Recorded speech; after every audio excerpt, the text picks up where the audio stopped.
जी नाज़रीन, करमपुर मां अवां सां आम ख़बर जी आगाही शेयर कंदा हलूं। 1.5 हफ़्तो पहिरियां करमपुर जे गुरुद्वारा मोहल्ले मां हिंदू वापारियुनि विजय कुमार मकड़िया ऐं विनेश कुमार मकड़िया जे घरनि मां ज़ेवरात, रोक रक़म ऐं ॿिए सामान जी चोरी मुलज़ जवाबदार भागवंत कुमार खे करमपुर बिजाणे हाउस जे तर्जमान फौजरी डाहाणी पंहिंजे गार्डन जी मदद सां शिकारपुर जे लखीदर वारे इलाइक़े मां सामान समेत सोगो करे वरितो आहे।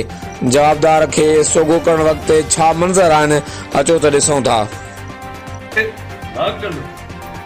जो करमपुर में धाड़ो हणे अथसि, रंगी हथ इनके शिकारपुर लखी गेट में पकड़ियो आहे, सामान समेत। ये सजा सामान, ये सोन इनके साण हो पंहिंजो,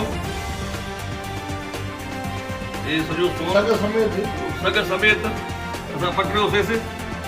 ये लखीदर में इनके हथ कयो आहे, शिकारपुर में ये सोन भी आहे, कुछ पैसा भी आहिनि। अञा हिनजो ॿियो संगती आहे।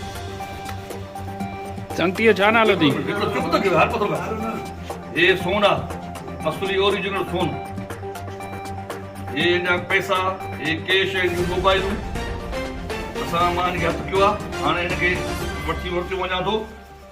भागचंद जेको करमपुर में धाड़ो लॻो, सॼे इलाइक़े खे बदनाम कयो। दीवान, हिंदू, मुस्लमान सभु परेशान लॻा पिया आहिनि। हरामी खे हथ कयो आहे।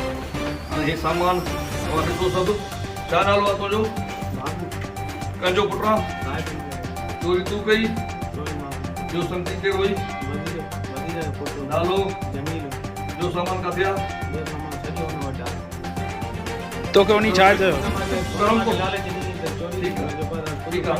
करमपुर में तूं जो धाड़ो हुयो, करमपुर में तूं धाड़ो हुयो गॾिजी, जमीन सां गॾिजी। ठीकु आहे, ये सामान मां वटां। ये तो जो करमपुर में धाड़ो है, रंगी हथ इनके पकड़ियोसीं, रंगी हथ पकड़ियोसीं। हे धाड़े हलो, ये बंद थी।